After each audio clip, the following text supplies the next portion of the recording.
용띠는 평생 남들보다 더 큰 책임을 짊어지고 더 많은 시선과 기대 속에서 살아온 경우가 많았습니다. 때로는 그 무게가 너무 커서 나만 괴로운 길을 걷는 것 같다고 느낄 때도 있었을 것입니다. 하지만 진토는 비가 오면 물기를 내고 햇볕이 비치면 싹을 틔우며 바람이 불어도 꿋꿋이 자리를 지키는 흙이었습니다. 용띠 역시 그러했습니다. 어떤 상황에서도 중심을 지키며 끝내 다시 일어서는 힘을 가진 띠였습니다. 이제는 스스로에게도 말해 주어야 합니다. 나는 충분히 해냈고 앞으로도 할 수 있다. 용띠의 기운은 단순히 큰 꿈만 꾸는 힘이 아니라 그것을 실제로 현실에 뿌리내리게 하는 힘이었습니다. 그래서 올해는 더 이상 스스로를 의심할 필요가 없습니다. 당신이 지나온 길이 곧 재물과 복의 토대가 되어 앞으로의 삶을 더욱 단단하게 받쳐줄 것입니다. 안녕하십니까? 운강이 천기연구원 운강입니다. 그동안 많은 분들이 기다려주신 멤버십이 열렸습니다. 더 깊이 있는 사주 해설 영상, 행운을 기원하는 월간 기도, 그리고 1:1 맞춤 상담을 준비했습니다. 여러분의 길에 복이 가득 흐르길 바라며 멤버십에서 더 특별한 시간을 함께 나누겠습니다. 오늘도 사주의 이치로 여러분의 운을 살펴보겠습니다. 영상이 도움이 되셨다면 구독과 좋아요 부탁드립니다. 용띠는 사주명리학에서 진토의 기운을 타고난 띠였습니다. 진토는 단순한 흙이 아니라 물과 나무, 불과 쇠의 성질이 함께 스며 있는 흙이라서 변화와 전환의 힘을 품고 있었습니다. 그래서 용띠는 언제나 새로운 기회를 불러들이는 힘이 강했고 중요한 순간에 길을 열어가는 주인공이 되곤 했습니다. 하지만 이 기운이 제대로 자리 잡지 못하면 계획이 자꾸 어긋나거나 재물이 들어왔다가 금세 빠져나가는 일이 반복되기도 했습니다. 올해 용띠에게 중요한 과제는 토의 중심을 곧게 세우는 일이었습니다. 땅이 단단해야 씨앗이 싹을 틔우고 자라듯 재물운도 흔들림 없는 기초 위에 있을 때 비로소 안정되었습니다. 괜히 무리해서 더 넓히려 하거나 욕심을 부리기보다는 작은 습관부터 정리해 나가는 것이 길게 보면 더 큰 재물을 만드는 길이었습니다. 예를 들어 가계부를 매일 적는다든지 불필요한 비용을 하나씩 줄인다든지 하는 단순한 행동이 곧 토의 기운을 정리하는 방법이었습니다. 용띠는 본래 기운이 크고 사람을 이끄는 힘이 강하기 때문에 많은 제안이나 기회가 들어오기 마련이었습니다. 하지만 올해는 그 중에서 반드시 필요한 것만 고르고 나머지는 비워내는 태도가 필요했습니다. 토는 잡다한 것을 다 품으려 하면 쉽게 탁해지지만 꼭 필요한 것만 담으면 오히려 비옥한 땅이 되어 풍성한 결실을 만들었습니다. 그러니 올해는 정리와 선택이 곧 재물운을 살리는 핵심이었습니다. 정리하면 용띠는 올해 변화와 기회 속에서도 중심을 잃지 않고 기본을 다잡아야 했습니다. 작은 습관으로 토의 기운을 안정시키고 필요 없는 것을 줄여내는 과정이 쌓이면 재물의 물길은 자연스럽게 맑아졌습니다. 결국 땅이 단단해야 그 위에 숲이 자라듯 용띠의 재물도 올해는 뿌리를 튼튼히 할 때 비로소 크게 자랄 수 있었습니다. 1988년 무진생은 사주에서 무토가 진토를 만난 모습이라 흙의 기운이 2배로 강해진 구조를 가지고 있습니다.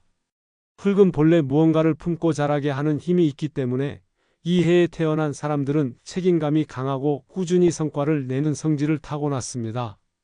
올해는 특히 기회가 많고 그 성과도 눈에 보이는 해라서 새로운 도전을 시작하기에 좋은 흐름이 들어옵니다. 직장에서는 프로젝트를 맡아 성과를 내거나 사업을 하는 경우에는 새로운 판로가 열리는 등 긍정적인 변화가 나타날 수 있습니다. 하지만 흙이 지나치게 쌓이면 단단함이 아니라 무거움으로 작용하듯이 한쪽으로 기운이 치우치면 무리한 지출이나 불필요한 소비가 늘어날 수 있습니다. 무진생은 본래 성실한 성격 덕분에 어떤 일을 맡아도 끝까지 해내려는 힘이 있습니다. 그래서 새로운 제안이 들어오면 쉽게 거절하지 못하고 모두 챙기려는 태도를 보이기도 합니다. 이런 마음은 좋지만 여러 일을 동시에 붙잡으면 돈이 여러 갈래로 나가 결국 손에 남는 것이 줄어드는 상황이 생길 수 있습니다. 따라서 올해는 무엇보다 균형을 잡는 것이 중요합니다. 기회가 많아도 내가 감당할 수 있는 범위 안에서 선택하고 그 안에서 집중하는 태도가 재물을 지키는 길이 됩니다. 재물 관리에서 실천할 수 있는 가장 좋은 방법은 예산 한도를 정해두는 것입니다. 매달 얼마를 지출하고 얼마를 저축하며 얼마를 투자할지를 미리 나누어 놓고 그 안에서 생활하면 큰 흔들림 없이 돈을 지킬 수 있습니다. 무진생은 땅의 기운이 강하기 때문에 한번 마음을 정하면 꾸준히 이어가는 힘이 있습니다. 이 성향을 재물 관리에 활용하면 단순히 돈을 모으는 수준을 넘어 장기적인 기반을 만드는 데 큰 도움이 됩니다. 개운 물건으로는 흑빛이 나는 소품이 잘 맞습니다. 작은 화분을 집이나 사무실 책상 위에 두고 매일 물을 주는 습관을 들이면 그 행동이 곧 마음을 다잡는 의식이 됩니다. 흙을 돌보는 행위는 무토와 진토의 기운을 조화롭게 풀어주며 재물의 흐름을 안정시키는 효과를 줍니다. 단순한 장식이 아니라 나의 재물이 흙 속에서 뿌리를 내린다고 상상하면서 관리하면 더욱 도움이 됩니다. 정리하자면 1988년 무진생에게 올해는 도전과 기회가 함께 찾아오는 해입니다. 하지만 기회를 모두 붙잡기보다는 균형 있게 선택하고 미리 정해둔 한도 안에서 움직이는 절제가 필요합니다. 작은 화분이나 흙빛 물건을 가까이 두고 생활 속에서 균형을 다지는 습관을 만들면 재물은 안정적으로 쌓이고 오래 머물게 될 것입니다. 1976년 병진생은 사주에서 병화가 진토를 만난 모습으로 풀이됩니다. 불은 어둠을 밝히고 차가운 땅을 데워 씨앗이 싹트게 하는 힘이 있습니다. 따라서 올해 병진생에게는 새로운 기회가 열리고 그동안 준비해온 일에서 성과가 나타날 가능성이 큽니다. 직장에서는 중요한 프로젝트를 맡아 주목을 받을 수 있고 사업을 하는 경우에는 새로운 아이템이나 거래처를 통해 매출이 늘어날 수 있습니다. 불이 흙을 덮으면 따뜻한 기운이 생기듯 올해 병진생은 재물운에서도 따뜻한 바람이 불어오는 시기를 맞이하게 됩니다. 하지만 불은 늘 조심해야 하는 기운이기도 합니다. 불이 너무 세면 흙이 메말라 버리듯 지나친 욕심이나 무리한 투자는 오히려 재물의 손실로 이어질 수 있습니다. 올해 병진생은 주변에서 좋은 제안이 많을 수 있지만 그 중에서도 확실히 자신에게 맞는 것만 골라야 합니다. 특히 단기간에 큰 수익을 약속하는 일은 주의해야 하며 안정적이고 꾸준한 길을 택하는 것이 현명합니다. 사주적으로 병화는 빛을 내지만 오래 유지하려면 연료가 필요합니다. 재물도 마찬가지로 무리하지 않고 꾸준히 관리해야 불이 꺼지지 않고 오래 이어집니다. 재물을 관리하는 데 있어 가장 중요한 습관은 수입이 생길 때마다 일정한 비율로 나누는 것입니다. 병진생에게는 3대7의 법칙이 잘 어울립니다.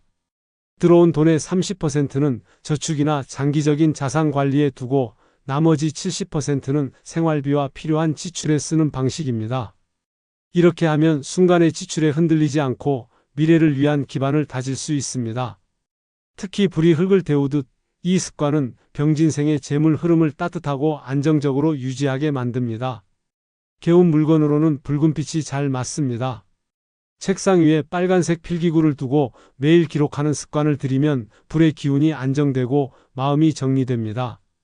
단순히 글을 적는 행위가 아니라 오늘은 어디에 돈을 쓰고 내일은 어떤 계획을 세울지를 적어 두면 불필요한 지출을 막을 수 있습니다.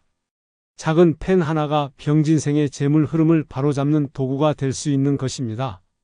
정리하면 1976년 병진생에게 올해는 성과와 기회가 많아지는 해입니다. 하지만 불이 지나치면 흙이 메마르듯 욕심과 무리한 투자를 조심해야 합니다. 3대7의 습관과 붉은빛 물건을 생활 속에 두어 균형을 잡는다면 올해 병진생은 따뜻한 기운 속에서 안정된 재물을 쌓을 수 있을 것입니다. 1964년 갑진생은 사주에서 갑목이 진토에 뿌리를 내리는 구조를 가지고 있습니다. 나무가 단단한 흙에 뿌리를 깊게 내릴 때 흔들림 없이 자라는 것처럼 올해는 장기적인 성장과 안정된 기반을 마련하는 흐름이 강하게 들어옵니다. 갑목은 본래 성장과 확장을 좋아하는 성질을 가졌기 때문에 기회가 생기면 멈추기보다 더 크게 펼치려는 경향이 있습니다. 그래서 올해는 새로운 사람을 만나거나 네트워크가 넓어지는 과정에서 재물과 관련된 기회가 여러 번 찾아올 수 있습니다. 하지만 그 모든 것을 다 붙잡으려 하면 오히려 지출이 커지고 금전적으로 부담이 생길 가능성도 커집니다. 갑진생은 기본적으로 부드러움 속에 강한 추진력을 가진 성향이 있습니다. 그래서 사회적 모임이나 대외 활동에서 중심 역할을 맡는 경우가 많고 이를 통해 재물의 기운이 들어오기도 합니다. 하지만 올해는 이런 만남이 지나치게 많아지면 돈이 나가는 곳이 많아져 수익이 분산될 수 있습니다. 따라서 기회가 들어올 때는 내 상황과 여건을 잘 살펴 꼭 필요한 것만 선택하는 것이 중요합니다. 인맥을 다지되 모든 관계를 유지하려 하기보다 신뢰할 수 있는 몇몇 인연에 집중하는 태도가 오히려 더 큰 재물로 이어질 수 있습니다. 재물 관리에서 중요한 점은 주기적인 점검입니다. 분기마다, 즉 3달에 한 번 정도는 수입과 지출을 꼼꼼히 되돌아보는 시간을 가져야 합니다. 이렇게 하면 어디에서 돈이 낭비되고 있는지 바로 알 수 있고 조정할 부분도 명확해집니다. 또한 불필요한 모임이나 의무적인 자리를 과감히 줄이고 꼭 필요한 자리에서만 에너지를 쓰는 것이 재물운을 안정시키는 지름길입니다. 개운 물건으로는 푸른빛이 나는 나무 장식이 좋습니다. 나무는 간목의 기운을 직접적으로 상징하고 푸른빛은 목의 기운을 맑게 만들어줍니다. 책상 위에 작은 나무 장식이나 화분을 두고 매일 바라보며 마음을 정리하는 습관을 들이면 흔들리는 기운을 안정시키는 데 도움이 됩니다. 단순히 장식을 두는 것에서 그치지 말고 그것을 볼 때마다 내 재물 흐름을 정리하고 불필요한 것을 줄이겠다고 마음을 다잡으면 효과가 더욱 커집니다. 정리하면 1964년 갑진생에게 올해는 장기적인 기반을 다질 수 있는 좋은 시기입니다. 다만 기회가 많다고 해서 무조건 확장하기보다는 꼭 필요한 부분만 선택하고 집중해야 합니다.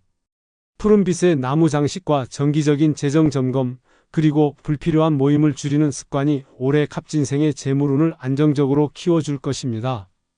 1952년 임진생은 사주에서 임수가 진토를 만난 모습으로 볼 수 있습니다. 물은 본래 생명을 살리는 기운이지만 너무 많으면 흙을 탁하게 만들어 오히려 흐름을 방해하기도 합니다. 올해 임진생에게 들어오는 재물의 기운도 이와 비슷합니다. 적당한 순환을 만들면 곡식이 잘 자라듯 안정적인 수익이 생기지만 지나친 분산과 무분별한 투자로 이어지면 흙탕물이 되어 결국 실속이 사라질 수 있습니다. 따라서 올해는 자산을 새롭게 배분하거나 투자 방향을 정리하는 과정에서 단순화라는 키워드가 가장 중요합니다. 임진생은 본래 마음이 넓고 유연성이 있어 다양한 사람과 상황에 잘 적응하는 장점을 가지고 있습니다. 이런 성향 덕분에 여러 기회가 들어오고 주변에서도 조언이나 부탁이 많을 수 있습니다. 그러나 이 장점이 올해는 오히려 약점으로 작용할 수 있습니다. 남의 부탁을 거절하지 못해 불필요한 지출이 늘어나거나 여기저기 조금씩 투자를 나누다 보면 결과적으로는 남는 것이 적어질 수 있습니다. 따라서 올해는 모든 기회를 받아들이기보다는 나에게 꼭 필요한 것과 아닌 것을 확실히 구분하는 눈이 필요합니다. 재물 관리에서 실천할 수 있는 방법은 매달 불필요한 지출 항목을 한 가지씩 줄여 나가는 것입니다. 예를 들어 잘 사용하지 않는 구독 서비스나 중복된 비용을 정리하면 작은 돈이지만 꾸준히 절약이 됩니다. 이런 절약이 모이면 여유 자금이 생기고 그것을 다시 안전한 곳에 모아두면 장기적으로 큰 힘이 됩니다. 또한 투자에서는 다양한 곳에 조금씩 나누기보다 자신이 잘 알고 확신할 수 있는 두세 가지 분야에 집중하는 것이 좋습니다. 이는 마치 흙에 물을 적당히 주어 나무가 잘 자라도록 하는 것과 같은 이치입니다. 개운 물건으로는 작은 수반이 잘 어울립니다. 집안이나 책상 위에 작은 물그릇을 두고 매일 물을 갈아주면 탁해진 기운이 맑아지고 마음도 차분해집니다. 단순한 장식이 아니라 물을 새로 바꾸는 행위 자체가 막힌 재물의 흐름을 풀어내는 의식이 됩니다. 그 순간에 오늘의 수입과 지출을 떠올리며 정리하는 습관을 더하면 효과가 더욱 커집니다. 정리하면 1952년 임진생은 올해 자산과 투자에서 새로운 기회가 들어오는 해입니다. 하지만 욕심을 부려 너무 많은 곳에 나누려 하기보다 꼭 필요한 선택만 하는 것이 중요합니다. 작은 지출을 줄이고 투자처를 단순화하는 습관이 결국 재물을 지키고 불려주는 힘이 됩니다. 임진생의 재물운은 물이 맑게 흐를 때 가장 빛나며 올해는 그 맑은 흐름을 만드는 것이 가장 큰 과제가 될 것입니다. 용띠에게 공통적으로 필요한 것은 거창한 방법이 아니라 생활 속에서 지킬 수 있는 정리와 절제였습니다.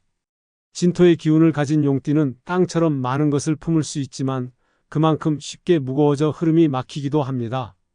그래서 돈이 들어오는 길을 열어두려면 무엇보다 불필요한 것들을 덜어내는 습관이 필요했습니다. 아침에는 오늘 꼭 써야 할 지출을 간단히 적어두고 저녁에는 실제로 얼마를 썼는지 정리하는 것만으로도 재물의 흐름이 크게 달라졌습니다. 단순한 기록이지만 꾸준히 이어지면 어디에서 돈이 새고 있는지 알 수 있고 불필요한 소비를 줄이는 힘이 생겼습니다. 자동이체나 오래된 구독처럼 무심코 빠져나가는 돈을 정리하는 것도 중요한 포인트였습니다. 처음에는 소소한 금액이라 대수롭지 않게 넘길 수 있지만 몇 달, 몇 년이 쌓이면 큰 돈이 되기 때문입니다. 용띠는 본래 책임감이 강해 주변을 챙기는 성향이 크기 때문에 필요 이상으로 돈이 흘러나가는 경우가 많았습니다. 그래서 한 달에 한 번은 반드시 지출 내역을 검토해 불필요한 부분을 줄이는 것이 재물을 붙잡는 데 도움이 되었습니다. 또한 각 연생에 맞는 물건을 가까이 두는 것은 단순한 장식이 아니라 기운을 일깨우는 상징이 되었습니다. 1988년생은 흑빛 소품이 마음을 안정시켜 무리한 지출을 막아주었고 1976년생은 붉은빛 물건이 추진력을 유지하면서도 균형을 잡게 했습니다. 1964년생은 푸른빛 나무 장식이 과한 확장을 다스려 주었고 1952년생은 맑은 물이 탁한 기운을 정화해 재물 흐름을 깨끗하게 해주었습니다. 이런 물건은 단순히 눈에 보이는 도구가 아니라 매일 그 앞에서 마음을 다잡고 지출을 돌아보게 만드는 매개체가 되었습니다. 결국 용띠에게 재물운을 살리는 길은 멀리 있는 것이 아니었습니다. 기록을 통해 돈의 흐름을 바로 보고 불필요한 소비를 줄이며 각자의 기운에 맞는 물건을 곁에 두는 단순한 습관이 답이었습니다. 작은 습관이 쌓이면 큰 흐름을 바꾸듯 이 실천들이 모여 결국 재물이 오래 머물고 쌓이는 기반이 되어 주었습니다. 용띠의 뿌리는 진토에 있습니다. 진토는 단단한 흙이면서도 물과 나무, 불과 쇠의 성질이 조금씩 섞여 있는 흙이라 다양한 기운을 품고 있습니다. 그래서 용띠는 언제나 새로운 기회를 끌어들이는 힘이 있지만 토가 제자리를 잡지 못하면 재물도 제 흐름을 찾지 못하고 흩어지기 쉽습니다. 흙이 무거우면 물길을 막고 흙이 약하면 뿌리를 붙잡지 못하듯이 토의 균형이 흔들리면 재물운도 안정되지 않습니다. 결국 용띠가 재물을 지키고 늘리기 위해 가장 중요한 것은 토의 성질을 바로 세우는 일입니다. 올해는 특히 불필요한 지출을 줄이는 습관이 큰 도움이 됩니다. 작은 비용이라도 자꾸 흘러나가면 흙이 무너지는 것처럼 재물이 쉽게 빠져나갑니다. 예를 들어 사용하지 않는 구독 서비스나 자동이체, 불필요한 회비 등을 정리하면 그만큼 흙이 단단히 다져지듯 재물 기반이 탄탄해집니다. 또 오래된 문서나 자산을 정리하는 것도 좋습니다. 서류 속에 묵혀둔 계약이나 오래된 재산 문제가 정리되면 막혀있던 흐름이 뚫리며 새로운 기운이 들어올 수 있습니다. 작은 습관을 꾸준히 이어가는 것도 토의 기운을 바로 세우는 방법입니다. 매일 아침 하루의 지출을 적고 저녁에 결산하는 루틴은 단순해 보여도 흙을 고르게 다져주는 행위와 같습니다. 꾸준히 하면 불필요한 낭비를 막을 수 있고 재물의 흐름이 일정하게 유지됩니다. 용띠는 본래 큰 일을 감당하는 힘이 있지만 때로는 큰 목표만 바라보다 기본을 놓칠 때가 있습니다. 그러나 토의 성질은 꾸준함에서 힘을 얻습니다. 작은 습관을 지키는 것이 오히려 큰 재물운을 불러오는 열쇠가 됩니다. 정리하자면 올해 용띠는 토를 다스리는 것이 가장 중요합니다. 흙의 성질을 바로 세워야 그 위에 집도 짓고 숲도 자랄 수 있습니다. 불필요한 지출을 줄이고 문서와 자산을 정리하며 작은 습관을 꾸준히 이어가면 재물의 흐름이 단단히 잡힙니다.